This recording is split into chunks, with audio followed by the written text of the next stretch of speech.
paano mababago ng blusang itong ang buhay ko? Ang pangit mo na nga, pangit pa ng susutin mo. Tanggalin mo nga yan. Katulong ko. Eh, alam mo naman, galing sa probinsya, nanay ang tawag dun sa mga older sa kanya, you know. Gusto kong sanayin ang sarili ko, pero hindi. Ang sakit-sakit pa rin. Nasasaktan pa rin ako tuwing papamukha nila sa akin na pangit ang mukha ko. Wala akong dalang panyo para sa'yo. Pero may balikat naman ako eh. Kung ano mang pinagdadaanan mo, Jessa, nilipas din yan.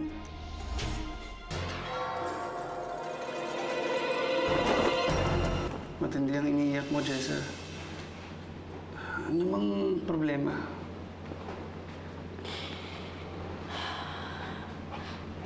Okay na ho ako. Wala po ito.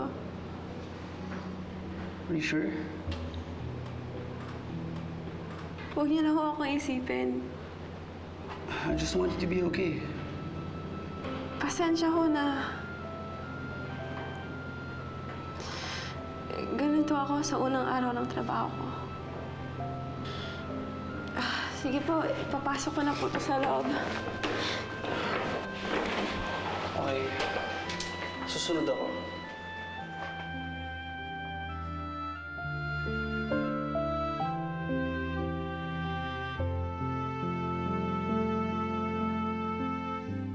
Kaya pala, ang daming nagkakagusto sa'yo.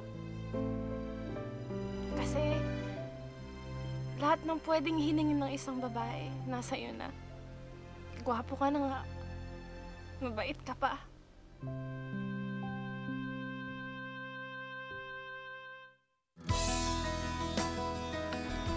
Set card niyo po. Salamat po.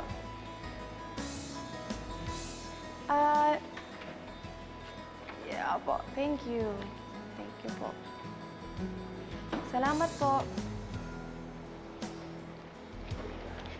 Sir Angelo, eto na po yung mga set cards ng mga lalaki and mga set cards po ng mga babae. Handa na po sila. Okay. I'll make my pre-selections first before the panel does. Sige po. Wait. Can you help me pick out clothes? Because I have an event later. Sige po. Para saan po ba yung damit? Oh, it's launching for a motorcycle. And then, medyo rugged ng dating, pang rider type. Susutin ko na ngayon para ready na ako pagdating sa event. Sige po, sir. Okay. Balikan kita. I'll just make a call outside.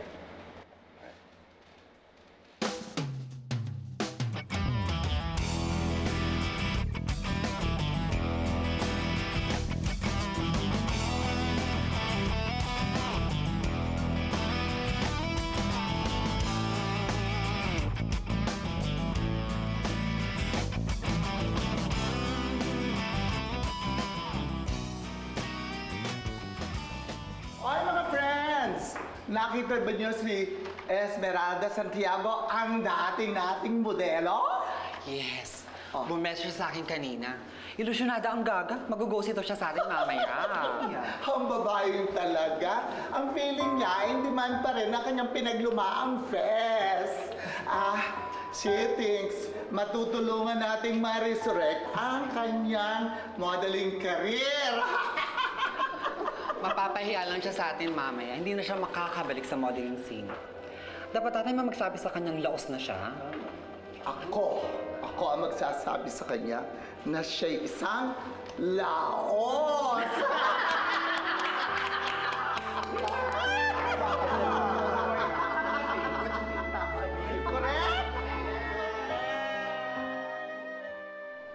Oh, hi! You look good, Angelo. Ang ganda ng forma mo. Well, thanks. Susutuin ko na to hanggang sa event later. Sino yung stylist mo? Ngayon, wala.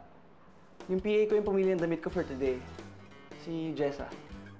Mukhang maganda ang taste niya sa damit, ah. Talaga? Yeah, Mukhang nakalibre yata ako sa stylist. definitely. Thanks to Jessa. Well, anyway, gotta go. Okay, bye. See you. While I drink 8 glasses of water a day, that's to maintain my youthful looks. At saka syempre, I always try to maintain a positive outlook in life. Kaya yan, tatandaan nyo yan, ha? Di ba, no? Tama! Nay, pwede po ba kayo makausap? Excuse me, girls, ha? Pwede ba? Huwag mo akong tawagin nanay. Maririnig nila eh. Pwede naman tayo mag-usap sa bahay na lang eh. I'm getting ready for my catwalk. Pwede ba? Nay, umuwi na lang tayo. Sasabihin ko na lang po sa bahay kung bakit. Rarampa ko in a couple of minutes. Pagkatapos pa uwi mo ako. Naloloka ka na ba? Ako lang pinapaubot ko mo. Nay, Ano? narinig ko po yung mga designers nag-uusap kanina.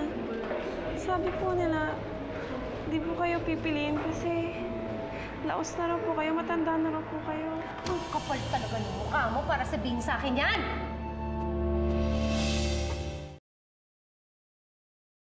What's wrong, Mrs. Esmeralda? No, it's nothing. Ito kasi ang alalay ko eh. Kumuha kasi ng pera, kaya naku, umini talaga yung ulo ko. It's okay, it's okay. Relax lang, tita. Kawawa naman yung yaya mo. Alam mo ikaw, ang tanga-tanga mo na, inggitera ka pa.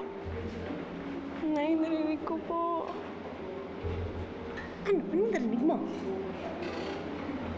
Sabi po nila, laos na po kayo, matanda na po kayo,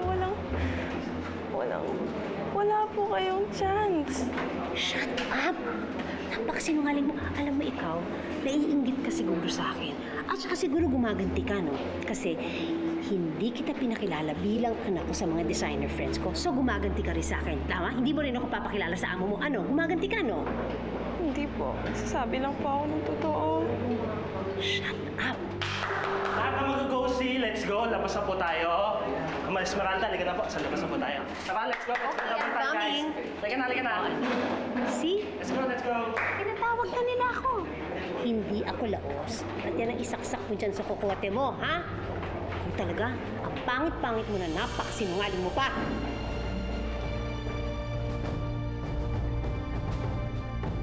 Hindi niya sinasagot yung mga tawag ko eh. Hayaan mo na, baka busy yun sa trabaho niya kasi unang araw niya. Ano ka ba naman? Alam mo, gusto ko lang naman malaman kung ano nangyayari sa kanya doon. Mamaya, kung ano naman sinasabi ng mga tao sa kanya. Ang magkano po? 20? Alam mo, huwag ka mag-alala kasi yun si Jessa. Sanay na yun. At saka hindi niya papansinin yun kasi busy siya with Angelo. Bakit ba puro yung Angelo? Angelo na lang Angelo. Pati yung mga tindera dito, puro na lang Angelo. Una sa lahat kasi Melchor, Angelo yon, ha? Hindi Angelo. Pangalawa, ba't ba ayaw mo kay Angelo? Obvious ba? Bakla ba ako para magka-interest doon? Alam mo, pilosopo ka eh. Pero may point ka. Alam mo kasi, yung nanay ni Jessa kanina, sumama kay Jessa sa trabaho. Tapos bihis na bihis pa siya. Grabe. Si Aling Esmeralda. Dating model yun. Baka gusto ulit magtrabaho. Hingi ng trabaho kay Angelo. Eh, di ba sila Angelo? Meron silang ano? Ano nga ba Mga yun? damit, yung clothing line. Clothing line yun. Grabe naman pala yung nanay ni Jessa na yun. Grabe mag-ilusyon. Hindi niya ba alam na hindi na pwede ngayon matatanda sa modeling? Dapat ngayon pabataan na, mas fresh, mas okay. Parang yellow, parang galing sa red.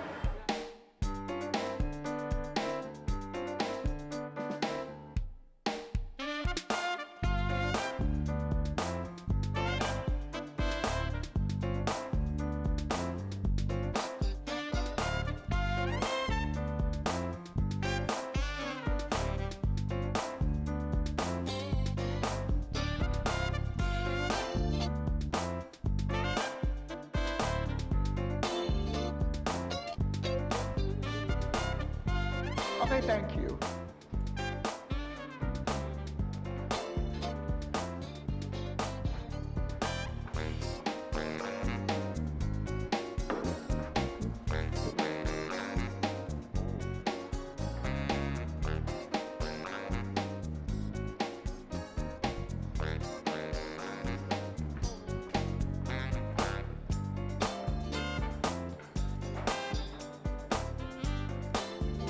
Okay, thanks.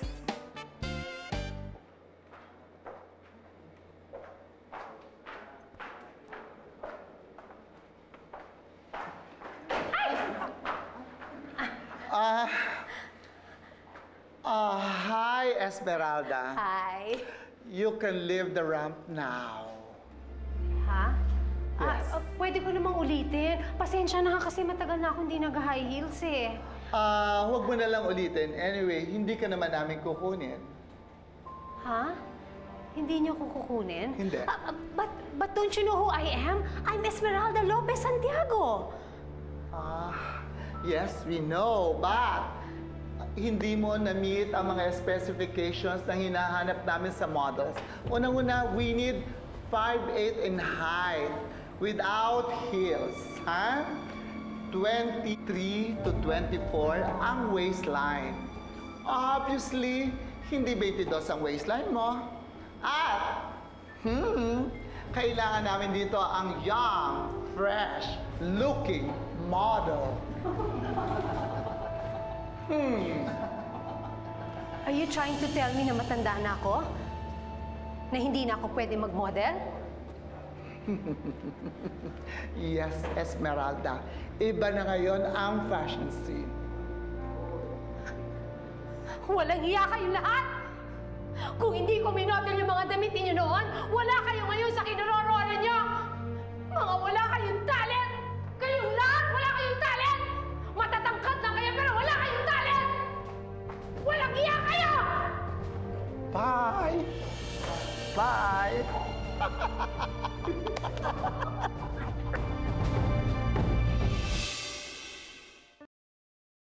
Ay, naku. Delusyonado lang talaga si Esmeralda. Lola na nga siya. Feeling dalaga pa. Nakakahiya yung ginawa niya kanina. What a loser! Tama. Mahinig na nga kayo. Wala naman napapala sa panlalait nyo eh. Teka nga, sino ka ba? Bakit mo pinagtatanggol yung babaeng yun? Nanay mo? Hello, nanay. Tingnan mo nga yung tsura niya. Ang layo kaya. Pangit niya, no? Hi. Hi, Sir Angelo. I hope you don't mind, pero assistant ko kasi si Jessa. And narinig ko yung mga pinag-usapan ninyo. I think foul yung mga sinabi niyo about her appearance and about that model na nag-walk out kanina. Sorry po, Sir Angelo. Hindi po namin sinasadya. Sorry, miss, ha? Sorry, miss. Teka na, hayaan mo na sila. Tara, let's go. I'll wait for you in the car.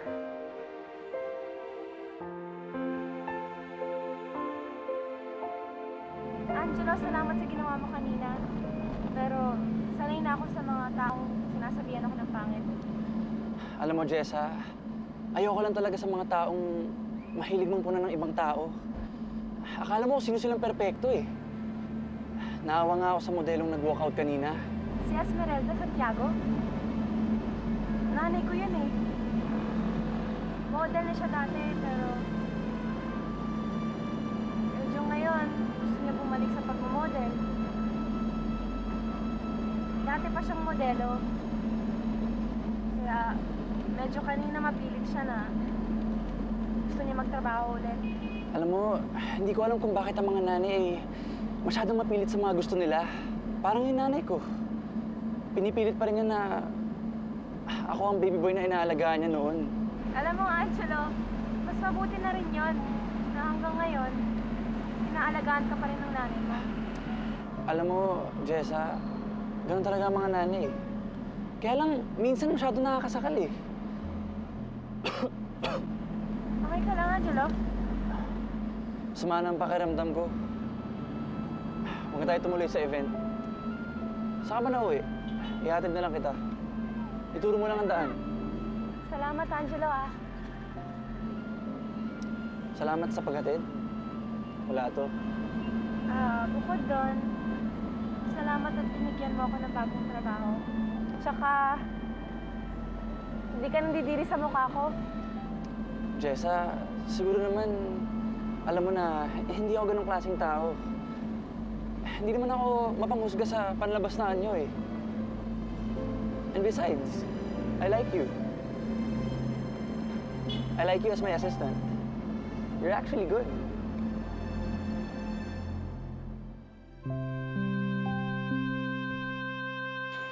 Oh, hi! O, kumusta na ang modeling career mo? Oops, huwag ka magsasalita. Teka, sa hilat siya ng mukha mong yan, na mukhang nalugi. Flop, ano? Walang hiya talaga yan, Jessang yan. Ha? Siya ang may kasalanan nitong lahat. Bakit? Pag nakita ko yung pangit na mukha niya, lagot siya sa akin. Eh, bakit naman si Jessa sinisisi mo? Eh, hindi ba't ikaw ang nagpumilit sumama sa kanya? Ha?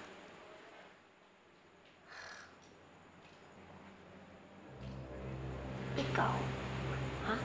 Walang hiya ka talaga? Ikaw ang may kasalanan kung bakit bumagsak ang karir ko.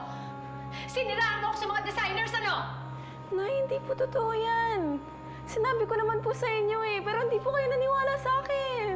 Ikaw talaga, ikaw. Oy, talagang may kasalanan. Ikaw ang malas sa buhay ko. Ikaw at ang pangit mong mukha. Pinahiya mo ako doon, ano? Ano, masaya ka na? Ha? Na nakaganti ka sa akin?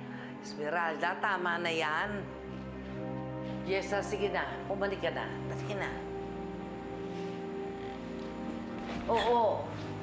Pa, sige na. Walang hiya ka talaga? Sana tinapon na lang kita! Uy.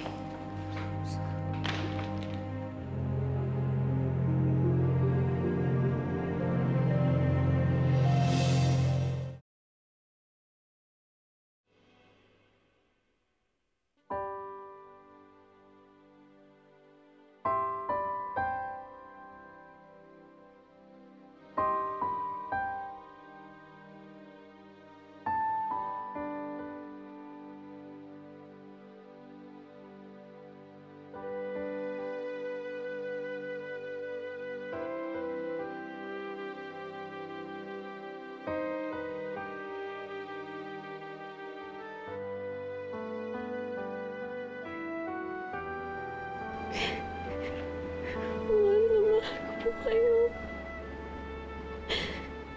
Hindi ko po kayang gawin yung binibintang niyo sa akin.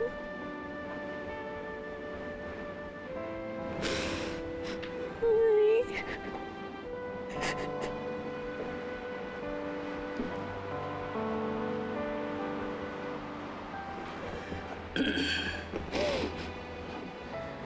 Pagpasensyahan mo na ang nanay mo, Jessa.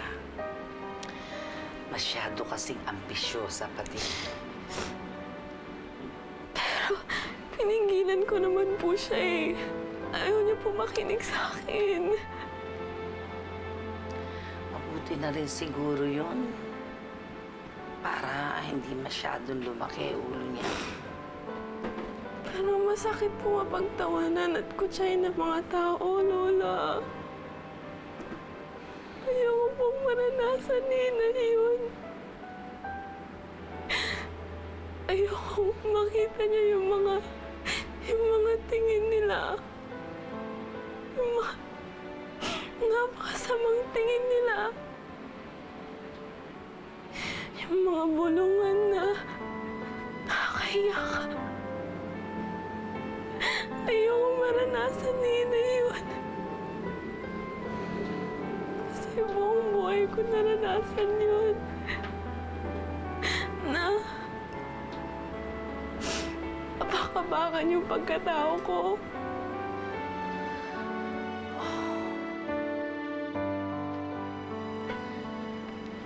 Napakabait mo, Jessa. Hindi ka natuwa ng kutsain ng nanay mo sa harap ng maraming tao. Samantalang siya ang palaging kumukutya sa'yo. Siya pa rin ho ang nanay ko eh. At gagawin ko po ang lahat para makabawi sa kanya. Pagbubutihin ko ang trabaho kay Sir Angelo para matuwa siya sa akin.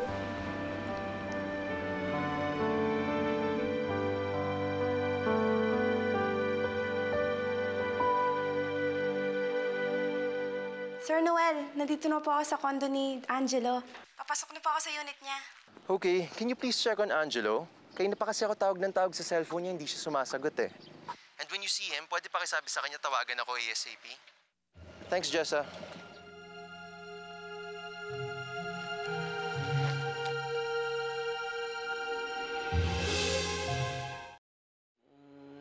Sakit ng ulo ko. Ikaw naman ang sakit ng ulo ko kagabi. Tapos kang magwala-wala dyan, pinagbuntunan mo na naman ang galit mo sa buhay si Jessa. Ay, naku, Ma. Kasalanan naman talaga lahat eh, no? Ano? Magpakabait ka nga paminsan-minsan kay Jessa. Alam mo, inalagaan ka pa niya kagabi. Tapos mo magwala. Eh, so ano gusto mong gawin ko? Pasalamat ako sa kanya. Wala naman ako sinasabing alagaan niya ako. Naku, Ma, huwag na nga natin pag-usapan niyang pangit na kasi aaburido ako, lalo lang sa sakit ulo ko.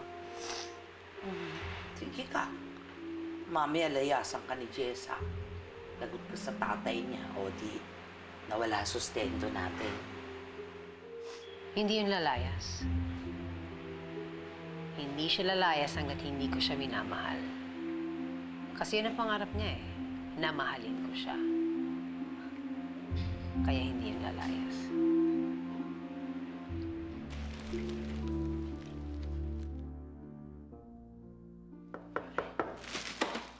Sir Angelo, si Jessa po to.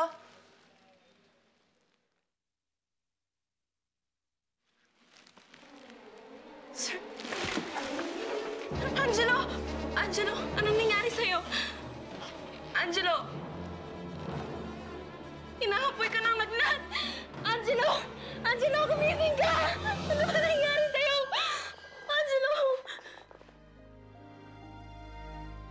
Ang ganda mo pala, Jessa.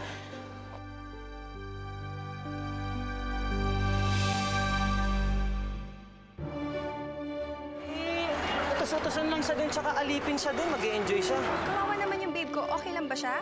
Don't worry, meron naman siyang kasama dun eh. Sino? Si Jessa, yung PA niya. Yung pangit na yun? Venture, alam mo namang type ni Jessa si Angelo, di ba? Oo, alam ko. Ano problema dun? Parang nagsiselos ka. Kung ako sa'yo, huwag ka nang mangarap na magka-boyfriend o mag-asawa dahil walang lalaking gugustuhin makita yung mukha mo sa umaga. Tama si Inay. Walang tunay na magmamahal sa'yo!